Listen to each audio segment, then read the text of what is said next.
Making Metallica's Ride the Lightning album was full of hurdles and challenges. For one thing, the band was broke as hell during recording, often scraping by on a single meal each day and couch surfing with fans while they were on tour. Like, subscribe, thank you. They were so broke they were stealing food from other bands that were recording at the studio. They would swipe bikes in order to be able to get around and gather up beer bottles in order to keep their stash topped off. Another challenge was that Lars needed some serious help with being able to keep time properly. So it was pretty much up to their producer, Flemming Rasmussen, and their drum roadie, Flemming Larsen, to actually give Lars drum lessons in order to get him up to speed. Also, Metallica almost had a different singer. They had offered the gig to John Bush from Armored Saint because James was pretty much just over singing and just wanted to play guitar. Well, Armored Saint was doing too well at the time, so Bush turned down the offer. And then, of course, the band's gear got stolen when they were playing in Boston.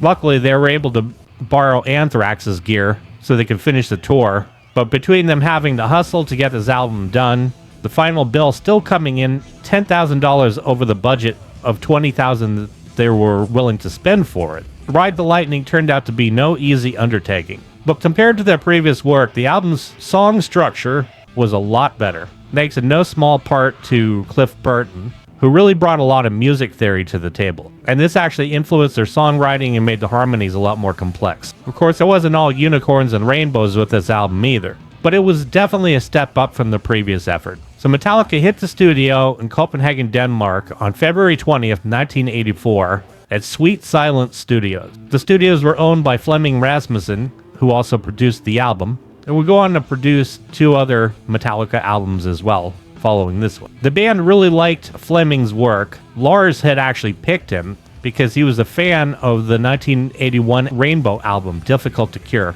And of course, Flemming was based in Europe and Lars wanted to record it in Europe, where he was from. Now, Rasmussen had actually never heard of Metallica, but he said, yeah, no problem. But Flemming's studio guys thought that the band were actually a bunch of hacks. Flemming thought otherwise, however. When he heard the demos, he really felt the band had something to offer. So the band ended up practicing up songs for the album in Merciful Fate's rehearsal space in Copenhagen. Before heading into the studio, Metallica had put together what they called riff tapes, which were a bunch of recordings from different jam sessions that they were doing, which helped them piece together the songs for the album. James and Lars would sit around listening to the tapes and end up picking the best riffs in order to build the songs up around. And so when they tracked the album, they actually built it up instrument by instrument. James handled all the rhythm duties on it. Flemming Larsen helped Lars with the basics of timing and beat duration because Ulrich had a problem of speeding up and slowing down a lot, and he had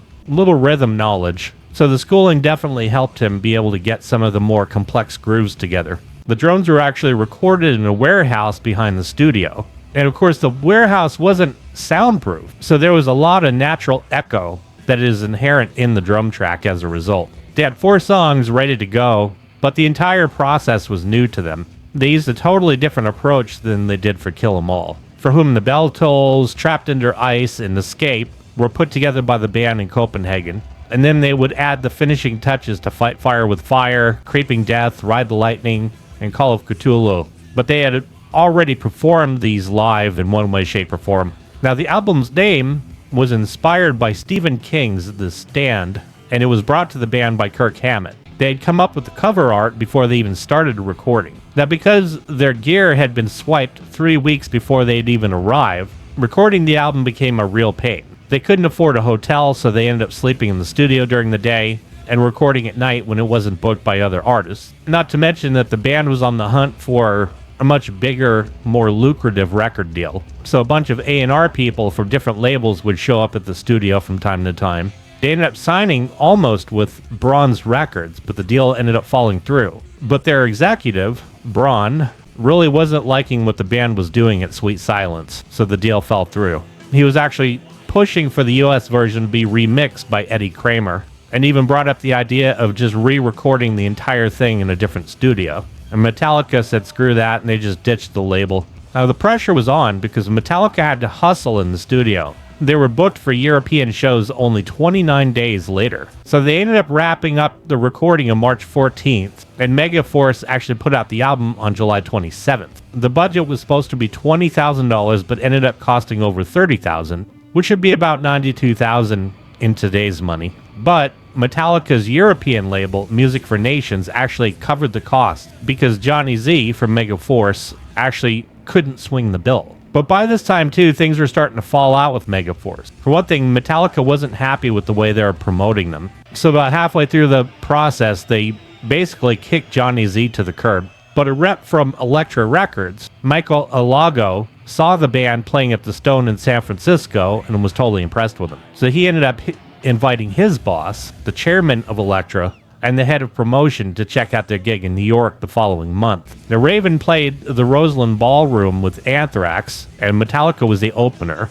And the people at Elektra were pretty stoked over Metallica. The next morning, the band actually got their contract offer. So they signed a deal with Elektra on September 12th, and the label re-released the album on November 19th. Peter Mensch and Cliff Bernstein from Q Prime ended up becoming the new band managers. Ride the Lightning would also become the last Metallica album to have Dave Mustaine credited with some of the writing. He had gotten credit for the title track as well as the Call of Cthulhu. This album also marked the first time that Kirk Hammett got songwriting credit. So the entire thing was knocked out in just 3 weeks. The band came up with the idea for the artwork, showing the electric chair getting zapped by lightning from their logo, and Ride the Lightning came from a character in the book The Stand, using the phrase to describe zapping in the electric chair. But through this album, it wasn't just straight up thrash, it was actually showing the band getting a lot more depth in their music. Cliff Burton started showing the guys how to come up with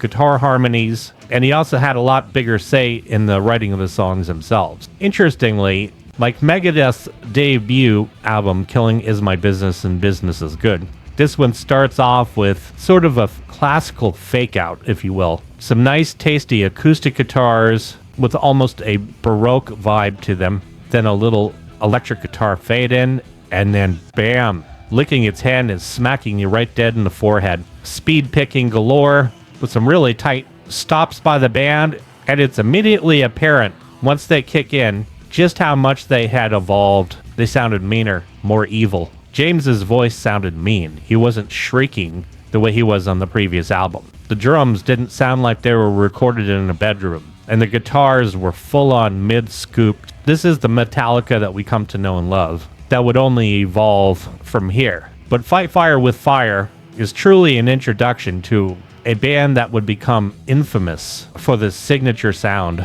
and it didn't let up. When they go into Ride the Lightning, there's some sweet guitar harmonies starting it out, and then they go into that nice mid-tempo grind, and then pick up the pace and go into full-out speed metal at some parts. Kirk's solo on this song shows a lot more depth in his playing as well, because he was studying a lot with Satriani during the time, and he had actually credited Joe Satriani with really helping him get his playing up to snuff, especially between Kill 'Em All and Ride the Lightning. And throughout the solo section, they go through all different guitar tones and depth, and then of course incorporate harmonies to add so much more intrigue to the sound. And then you got For Whom the Bell Tolls, one of the most famous songs in the Metallica catalog. The band holds out some chords with Lars's epic tom work, and Cliff kicks in with that tasty chromatic line, using pretty much the same bass sound that he had used for Anesthesia, but it was double tracked in octaves. A lot of people actually mistook that for guitar, but no, that was Cliff all the way.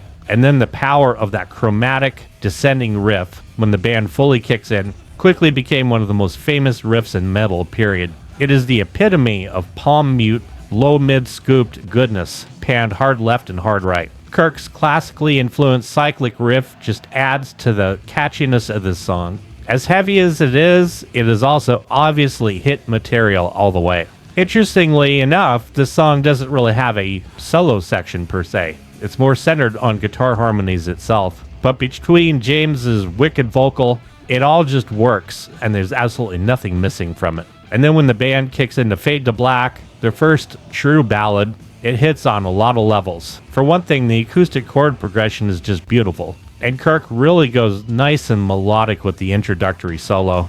And then for the verses, it's almost like a combination of classical influence, but then something like from Lynyrd Skynyrd, Simple Man, that kind of vibe in A minor. James's lyrics on this one are really dark, written about somebody who pretty much just decides to call it quits. But James had drawn the inspiration from when all of their gear had gotten stolen. And this song is a true case of how one could take something so bad that happens and actually turn it into something positive, like a landmark song like this. And then Trapped Under Ice, one of Metallica's heaviest songs to date. It is the encapsulation of their speed metal chops. Starting off with a biting riff in E, they build their way into an all-out shred fest from Kirk over the top of the famous F-sharp speed-picked riff that is just burning with intensity. Interestingly, the choruses on this one are almost bright sounding, but it's obvious something is lurking underneath, and they just go right back into all-out heaviness for the verses. The song is also a real standout for Kirk Hammett's guitar work. He really leaned into this one. But of course, if you really like this main F-sharp riff, it should be checked out in Exodus, Impaler. That's the song that it originally appeared in from their album Tempo of the Damned. It is a face ripper if there ever was one. Next up is Escape. And of course, while the song is panned, it is still very heavy. It certainly fits well in Metallica's catalog. However, the choruses of the song kind of don't fit with the rest of the music because the verses are heavy and crushing. And then all of a sudden, it's like this sort of saccharine sweet melodicism for the chorus. But it does have some great soloing by Kirk. But yeah, unfortunately, the choruses just take away from this one. Interestingly, the song was actually originally called The Hammer. But a lot of fans of Metallica would say that it wouldn't live up to that name due to the chorus. But that's okay, because then they totally redeem themselves with the next one, Creeping Death, with, again, one of their catchiest, most played guitar riffs. It is almost a challenge to guitar players out there to do this one with all downstrokes. James's vocal is evil and screaming over the top. A fun fact about this one is that Kirk Hammett had actually written the bridge section guitar riff when he was only 16. That's where the yelling die over the top of it with this whole Phrygian progression, where it goes from E to F to D to E. And that became an Exodus song originally, Die by His Hand. This was about the plagues of Egypt, and when the band were watching the film, Cliff Burton had remarked, "Whoa, it is like Creeping Death," when he showed the final plague coming across and taking out every firstborn Egyptian child. And so the name stuck, and they went with Creeping Death. And then for the perfect closer, The Call of Cthulhu features some nice arpeggiated chords, and then they start going in with that diminished fifths. It's haunting and beautiful at the same time,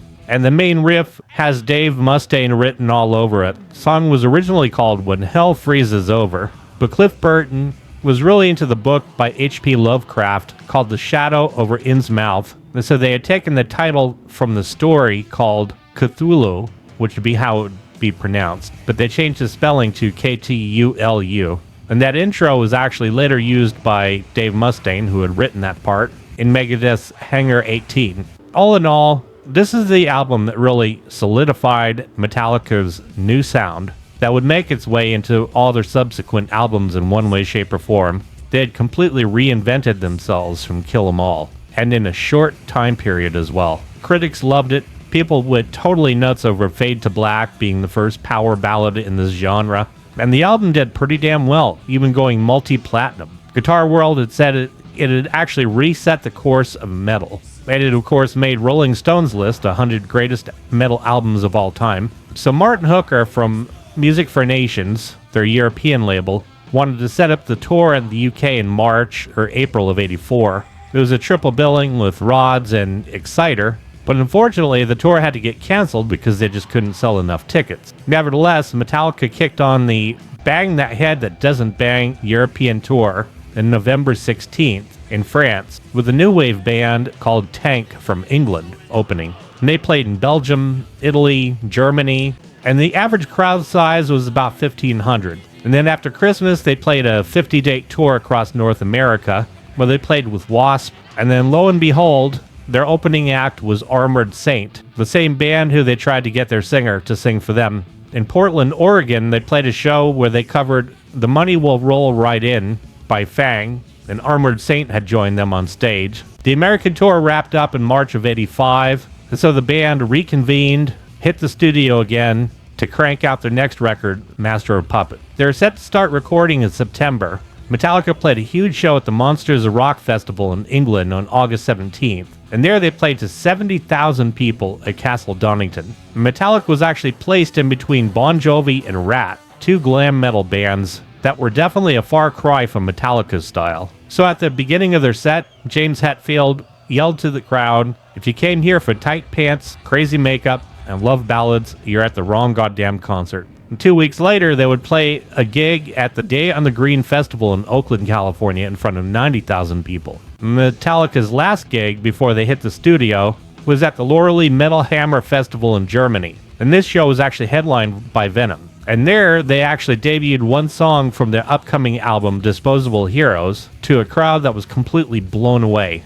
And then Metallica ended up opening for Y&T at the end of 1985 at Sacramento's Memorial Auditorium. And then on New Year's, they actually got together and shared a bill with Metal Church, Exodus, and Megadeth. And that was actually the first time that Metallica and Megadeth had played together in one show. And for that show, they actually debuted Master of Puppets. And around this time, the cash was starting to roll in, and the band was on the verge of really taking over, but then a massive loss would end up hitting them hard. Something really weird I just found out. The most expensive guitar on Amazon is a signature guitar, and you won't believe whose signature guitar it is. I left the link below in the description. And to my subscribers, I really want to thank you so much for all the inspiration and feedback. I truly do appreciate it. And if you haven't had a chance to subscribe to this channel, make sure you smack that subscribe button. While you're at it, hit the like button, join the family, and I want to thank you so much for watching.